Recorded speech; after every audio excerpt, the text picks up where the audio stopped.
Shukla nakaslem jong unongsan Hima.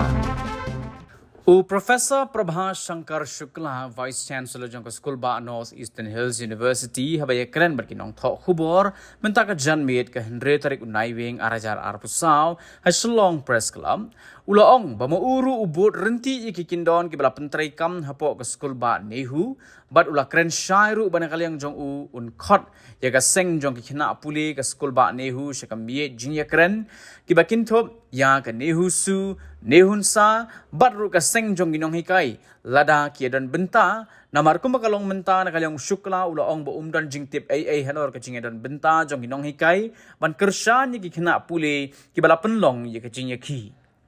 Shukla ula buru ke jing kerpat hakmat kini ki seng baper kibadan hapok ke School ba Nehu pakin Weng no assistant ye ke Jingïakhih naka benta ke jing bha jing miet jong ki kena puli ke School ba ula benrap ru de ke baong ba ke ai ke banjia lada ke Jingïakhih kan ne de ki sngi ki tayo bat ki benai namar kani kan kta ye ke jingle examen jong ki kena puli bat ki ban mat jing apat hadin ru kindaihi ki kena puli.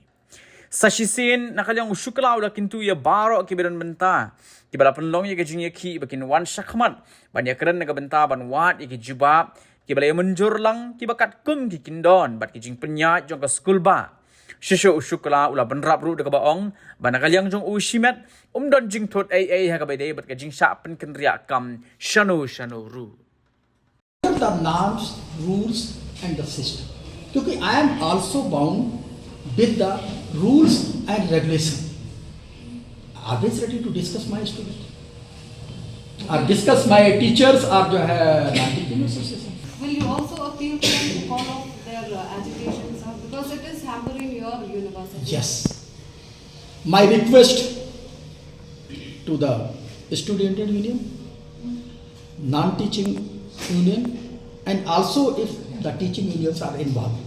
Because directly I am not even getting anything, the teaching union is not that. Kindly call off the agitation in the interest of the Nehu students.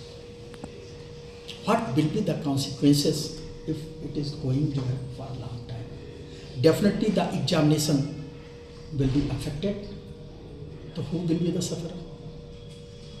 So come on the table, ready to discuss the matter, to find out the amicable solution under the system, rules and norms. And I always, not only ready, I am also ready to go anywhere. So the question is, why are you not addressing this issue in the international forum? Actually, Students and other unions, please call up the agitation, come on the table, discuss the matter to find out the amicable solution under the norms and the system.